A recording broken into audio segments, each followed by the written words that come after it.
Step this way, ladies and gentlemen, and see how the hand is quicker than the eye.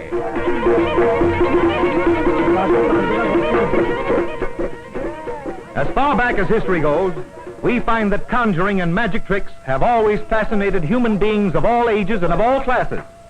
Little boys and big boys, young boys and old boys with long whiskers, even little girls, stare wide-eyed at a magician when he is performing tricks. Watch this Arab faker now and see if your eyes are as quick as his hand. Here he is, right out in the open, where he can't have any trap doors or mirrors or trained confederates to help him. I tell you, he's got to be good. Now, how on earth did he get all those flags into his mouth at the same time? You tell me. You know, I think they ought to send him to the Geneva to do some ballyhooing for the League of Nations. Say, his mouth must be like the subway, always room for one more. Now what's he up to? Oh, I see. He's showing us how to reduce the high cost of living by getting eggs without having to buy them from the grocers. I calls it unfair competition, I do. This is a good trick. Watch it closely. The magician pulls out yards and yards of cotton string and breaks it into many, many little pieces. Then he sets all these pieces on fire. To make them burn faster, he blows on them. Well, I guess that's the end of that string, all right.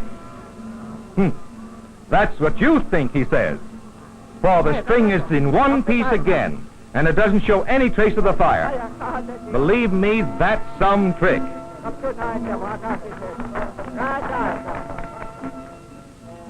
But look, it isn't finished yet.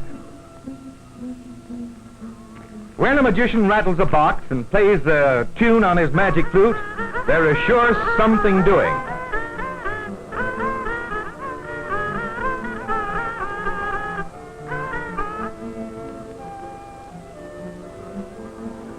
Well, of all things, that string is burning again, and right in his mouth, too.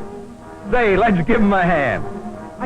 Now, if any bright little boy in the audience can figure out how this trick is done, I wish you would write to me about it. I saw the trick several times when I was in India. Well, I never could guess the answer. But perhaps you're better at guessing than I am. Anyway, it's a fine trick. But these fakers are not all alike. Here we have a fine-looking Hindu trying to attract our attention by a few simpler tricks. The bag seems to be empty, all right, doesn't it? And yet he draws an egg out of it. And now the egg is a coin. Say, did you ever see a coin walk up a hill before? Well, there it is. But the bird trick is his best trick. It's the most puzzling trick I ever saw. Watch him very closely now. The basket is empty, his sleeves are rolled up. He tosses the toy bird up in the air and then pounds it good and plenty with his fist. The cloth has nothing fastened to it on either side. After all, he's sitting right on the ground in the courtyard of our hotel with just a plain piece of matting spread before him. What can he be fussing with under that cloth? And we begin to wonder what's happened to the toy bird.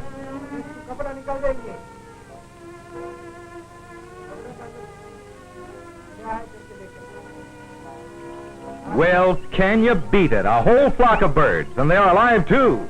Oh, yes, very much alive. But when the magician calls, back they come.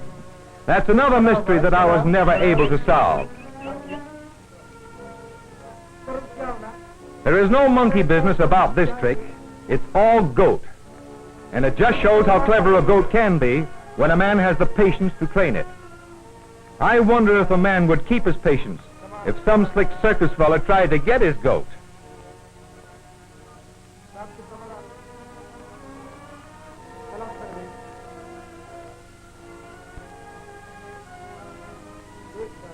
And now the most famous trick of all, the mango trick. The faker shows us a mango seed. He places it in a little pile of dirt. And he waves his magic wand in circles. Then he covers the little pile of dirt with a cloth and jabbers a lot of hocus pocus dominus or something like that. This is one of the most popular tricks in the East. Every traveler to India has seen it and been mystified, just as I was. It's always performed in the open air without the help of any apparatus. And when the cloth is removed, we have a live, fresh young mango plant, 18 inches high, roots and all. Explain that one if you can. I can't.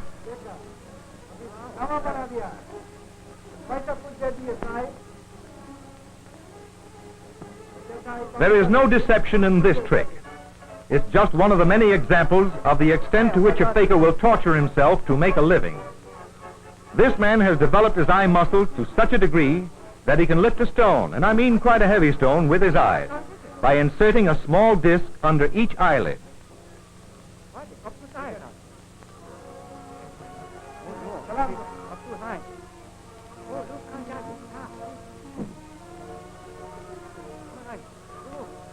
Oh, it's easy enough to see how he does it, but it's hard to understand how he bears it.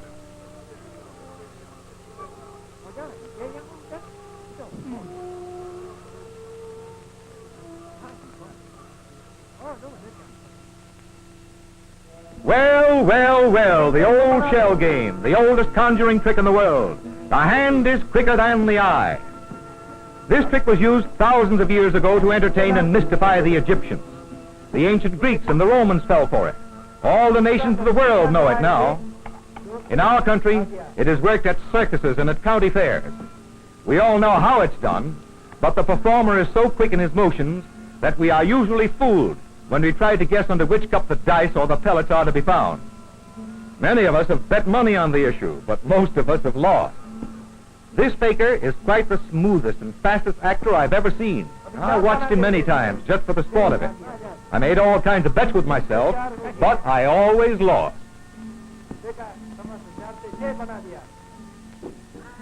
No review of Oriental conjuring tricks would be complete without including the ever-present snake charmer. The snake charmers have chosen the most dangerous of all the poison snakes, the king cobra. One little sting, and a man would have about 50 seconds to live. How do they do it? Who knows? Maybe it's hypnotism, or maybe the snakes react to the sound of the flute. Anyhow, it's a grand show.